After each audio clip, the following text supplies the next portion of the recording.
जिला दुर्गा पूजा समिति के द्वारा आयोजित इस कार्यक्रम में मंच पर उपस्थित वरीय पुलिस अधीक्षक महोदय, नगर पुलिस अधीक्षक महोदय, उपस्थित सभी जिला के अन्य वरीय अधिकारीगण, सभी पूजा समिति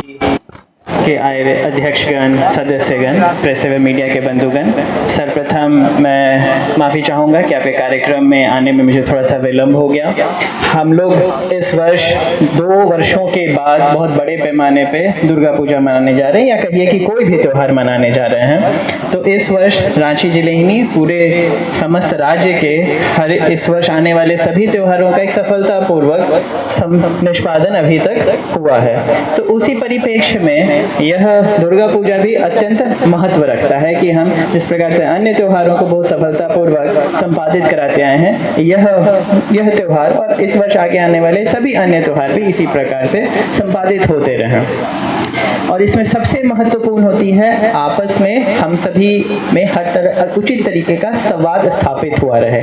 गड़बड़ियां तभी होती हैं जब संवादहीनता की स्थिति आ जाती है। तो ये तो बहुत अच्छी बात हुई कि बीते कई एक दिनों से हर एक स्तर पर हम आप सभी लगातार मुलाकात करते रहे हैं, फिर चाहे वो केंद्रीय शांति समिति की बैठकें हों, अलग से बहुत सारे दुर्गा पूजा समितियों ने अपनी बातों को हमारे समक्ष आके रखा। स्वयं माननीय मुख्यमंत्री महोदय के समक्ष भी काफ़ी लोग उपस्थित हुए थे, उनका भी मार्गदर्शन प्राप्त किया। तो इससे जो सबसे अच्छी बात निकल कर सामने आ रही है कि अगर किसी भी प्रकार की परेशानियां इत्यादि उत्पन्न होने की संभावना आ रही है तो पहले ही उसकी जानकारी हमें और आप सभी को मिल जा रही है और मिलजुल कर उसका एक जो समाधान है वह निकाला जा रहा है। मुख्य रूप से इस वर्ष हम सभी लोग यही चाहेंगे कि यह जो दुर्गा पूजा संपन्न हो वह संपूर्ण रूप से किसी भी प्रकार के दुर्घटना से फ्री हो, किसी भी प्रकार के अप्रिय घटना इस वर्ष के त्योहार में नहीं हो। और इस हेतु आपको बहुत सारे लॉजिस्टिक्स का ध्यान रखना होगा। वरीय पुलिस अधीक्षक महोदय ने बहुत ही विस्तार से आपको सभी लॉजिस्टिक के विषयों पर अच्छे से समझाया। मुझे पूरी उम्मीद है कि उनके द्वारा दिए गए जितने भी आपको सिक्योरिटी के डायरेक्शंस थे उसका आप बखूबी ध्यान रखेंगे। आंतरिक अनुशासन और सुरक्षा, यही 2 बिंदुओं पर अगर आपकी समिति पूरी तरह से खरी उतरती है तो मुझे पूरी उम्मीद है कि बहुत अच्छे से आप अपने अपने क्षेत्रों के पूजा को संपादित करा पाइएगा। एक बात मैं ये कहना चाहूँगा कि जिस प्रकार से जिला प्रशासन पूरे जिले में विभिन्न स्थानों पे विभिन्न व्यवस्थाओं के लिए लिखित आदेश निर्गत करती है, अपने अपने अधिकारियों को व्यक्तिगत जिम्मेवारियां देते हुए, उसी प्रकार से मेरा अनुरोध रहेगा कि सभी पूजा समितियां भी आपके अंतर्गत आने वाले जितने भी वॉलंटियर्स हैं, जितने भी कर्मचारीगण हैं, सभी को आप भी व्यक्तिगत जिम्मेवारियां दे दीजिए। जैसे कि फॉर एग्जांपल 7-8 लॉजिस्टिक्स पर आप लोगों को कार्य करना है, सीसीटीवी पर, फायर पर, सुरक्षा पर, कौन सरकार के साथ, कौन प्रशासन के साथ समन्वय स्थापित करेगा। तो उस प्रकार से जब आप अपने पूजा समितियों की बैठक करते हैं तो उसमें ही एक लिखित रूप में प्रस्तावित कर लीजिए कि हाँ, हमारे यहाँ कुल मिलाकर 50 वॉलंटियर्स हैं, इन 50 लोगों को 10 टीम में अलग अलग बांट दीजिए, हर एक टीम में 5-5 सदस्य रहें और यह हर एक टीम को एक क्षेत्र दे दीजिए क्योंकि उस क्षेत्र में आपको कार्य करना है। एक टीम सीसीटीवी पे पैनी नजर रखे, दूसरी टीम फायर से संबंधित चीजों पर पैनी नजर रखेगा, तीसरी टीम कुछ और लॉजिस्टिक्स का ध्यान रखेगा, चौथी टीम विसर्जन से संबंधित चीजों का निष्पादन करेगा। तो इस प्रकार से अगर व्यक्तिगत लोगों को व्यक्तिगत रांची जिला दुर्गा पूजा समिति के द्वारा बकरी बाजार के प्रांगण में आयोजित इस कार्यक्रम में उपस्थित उपायुक्त महोदय, सिटी एसपी साहब, पूजा समिति के तमाम पदाधिकारी, पुलिस पदाधिकारीगण, अन्य प्रशासनिक पदाधिकारीगण, यहाँ आए सभी अन्य पूजा समितियों के अध्यक्ष सदस्यगण, बहुत सारी बातें पहले भी वक्ताओं ने बताई। लगातार आप लोगों से मिलना जुलना हो रहा है। इस कमेटी की बैठक के दौरान भी कई तरीके की बातें आप लोगों के द्वारा भी रखी गई, प्रशासनिक पदाधिकारियों के द्वारा भी रखी गई। और चूंकि आप सालों से पूजा का आयोजन करते रहे हैं तो ये कोई नई चीज नहीं है, लेकिन ये ठीक बात है कि 2 साल का गैप हो गया है। बड़े स्तर पर पूजा 2 साल से नहीं हो पाई, पूजा तो हुई लेकिन छोटे स्तर पर हुई। इसलिए इस बार ऐसी उम्मीद है कि और बड़ी संख्या में लोग आएंगे, क्योंकि लोगों को 2 साल से घूमने का अवसर नहीं मिला है, दर्शन करने का अवसर नहीं मिला है, पंडालों का स्तर भी थोड़ा छोटा रहा था, तो इसलिए हम लोग की तैयारी भी उसी मुताबिक होनी चाहिए। शांति समिति की बैठक के दौरान भी ये बातें कही गई थी। कुछ बातें मैं पुनः दोहराना चाहूंगा कि हो सकता है कि आप में से बहुत सारे लोग उसमें नहीं रहे होंगे। सर्वप्रथम बात तो ये है कि जब भी इस तरीके के बड़े आयोजन हम लोग करते हैं तो इस बात को बिल्कुल ध्यान में रखिए कि चूंकि हम करते रहे हैं इसलिए हम कर ही लेंगे, ये भाव मन में नहीं रखना है। हर बार हर इवेंट, जैसे हम लोग भी जब प्रशासन में कोई भी बड़ा इवेंट करवाते हैं तो हर बार वो एक नई चुनौती के रूप में होता है, क्योंकि हर बार की परिस्थितियां अलग होती है और उन परिस्थितियों को ध्यान में रखते हुए हम लोगों को थोड़े बहुत चेंजेस करने पड़ते हैं। और सबसे बड़ी बात यह है कि जब लगातार हम एक ही काम को करते आ रहे हैं तो कई बार हम कैजुअल भी हो जाते हैं, तो कैजुअल भी नहीं होना है। जो चीजें आपको बताई गई हैं, जो आपको पता है, उन चीजों को आप पूरे तरीके से जहां तक हो सके 100% लागू करने की कोशिश करनी चाहिए, क्योंकि हर बार हम लोग देखते हैं भगवान के नाम पर माता का आशीर्वाद है, कार्यक्रम तो हो ही जाता है, लेकिन उसमें कहीं भी अगर थोड़ा फॉल्ट रह गया तो इस बात से इनकार नहीं किया जा सकता कि इतना बड़ा आयोजन में खटाई पड़ सकती है। तो उसको हमेशा ध्यान में रखें, खास तौर पर जो पहले भी अभी मुंचुन जी ने भी कहा और भी कुछ लोगों ने कहा, फायर को लेकर के खास तौर पर जो आपको अलर्ट्स दिए गए हैं, जो एडवाइजरीज दी गई हैं, उनका आप निश्चित तौर पर पालन करिए कि किसी भी कंडीशन में कोई ऐसे मटेरियल का यूज ना हो जो इन्फ्लेमेबल हो, ज्वलनशील हो, जो जल्दी से आग पकड़ सकता हो। अभी जब काम चल रहा है तो भी ध्यान रखना है कि जो भी आपके लेबर, मजदूर, मिस्त्री जो भी काम कर रहे हैं वो भी इस बात का ख्याल रखें कि कोई सिगरेट, बीड़ी इस तरीके की चीज यूज नहीं हो। कार्यक्रम के जब पंडाल बन जाता है, आपका शुरू हो जाता है, पंडाल खुल जाता है, तब भी आपके बहुत सारे मेंटेनेंस वाले लोग भी यहाँ पर रहेंगे, बहुत बड़ी संख्या में भी लोग आते हैं। उसमें भी ध्यान रखना है कि इस प्रकार की कोई चीज ना हो जिससे कि आग की घटना हो सके। जैसा अभी अशोक जी ने कहा कि दीप बत्ती ही लेकर के आते हैं हम लोग, उसको जलाते हैं, तो उसको आप ध्यान रखें कि कहाँ पर उसको स्पेस आप दे रहे हैं। यथासंभव दीप बत्ती पंडाल के अंदर में न रहे तो बेहतर है, लेकिन अगर हो तो किस प्रकार से उसकी मॉनिटरिंग हो सकती है, इसको सुनिश्चित करना आप सबका दायित्व है। इसी प्रकार से जो भी पंडाल है वो इस प्रकार से बनाए आप लोग कि आसपास में कम से कम जहां आपका कपड़े का काम हो रहा है, आसपास में खाने का कोई ठेला या उस तरीके की चीज ना हो या कोई इटरी ना हो जहां से आग की चिंगारी वहां आ सकती है।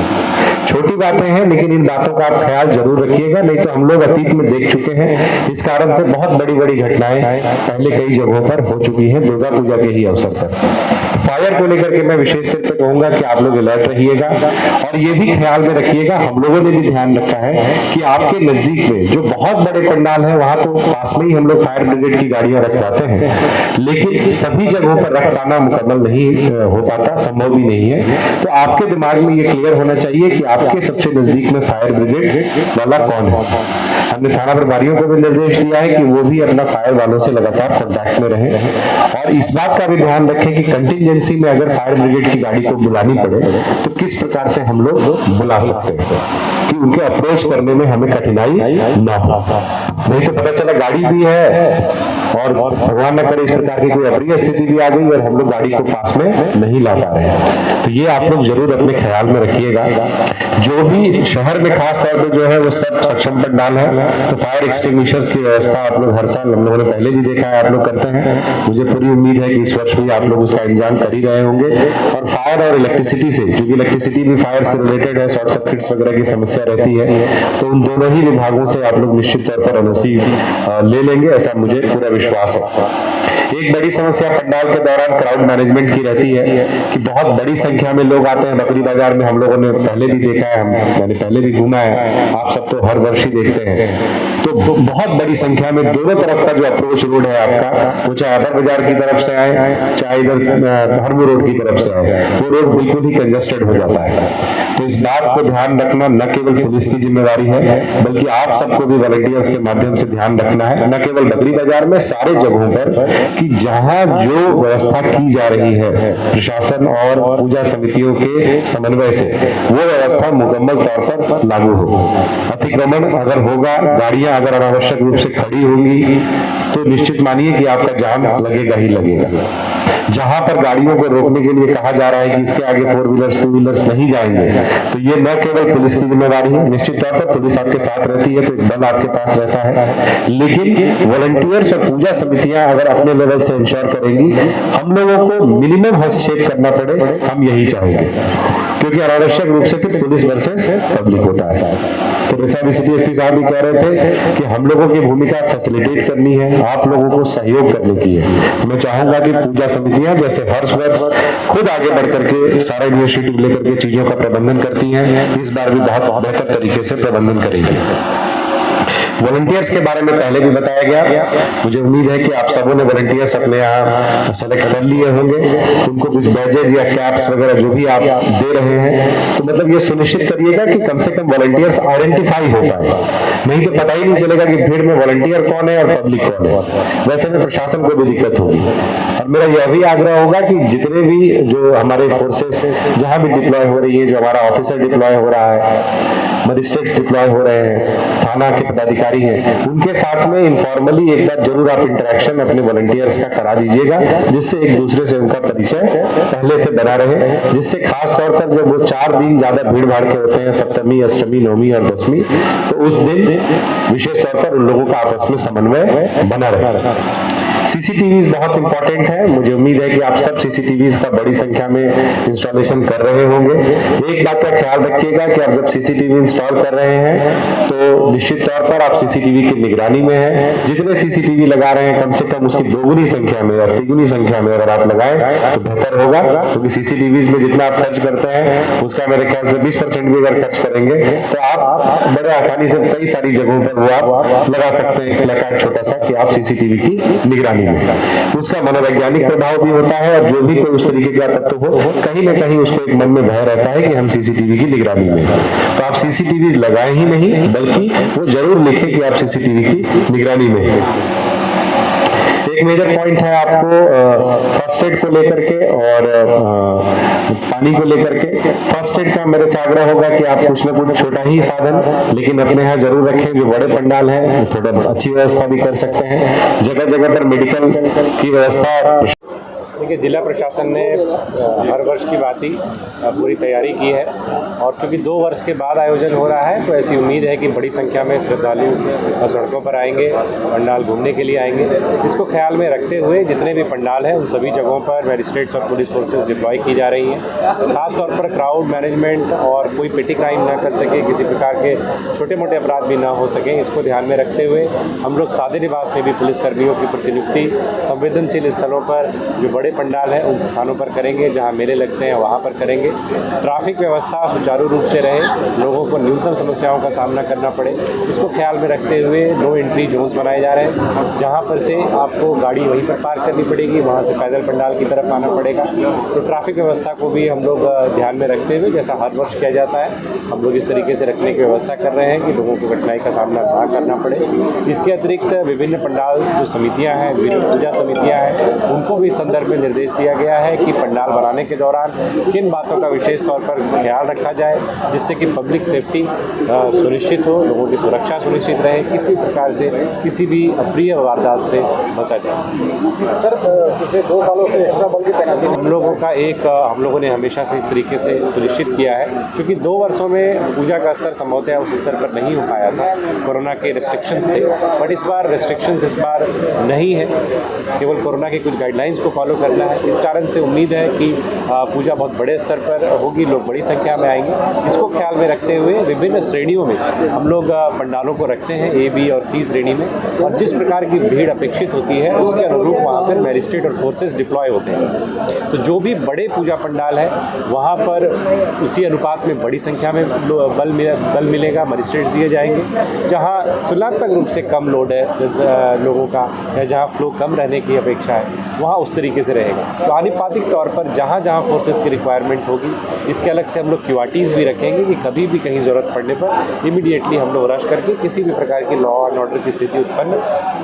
की समस्या उत्पन्न न हो। संवेदनशील एरिया के लिए कोई खास लोकेशंस हैं, खास तौर पर अगर हम लोग कॉमनल पॉइंट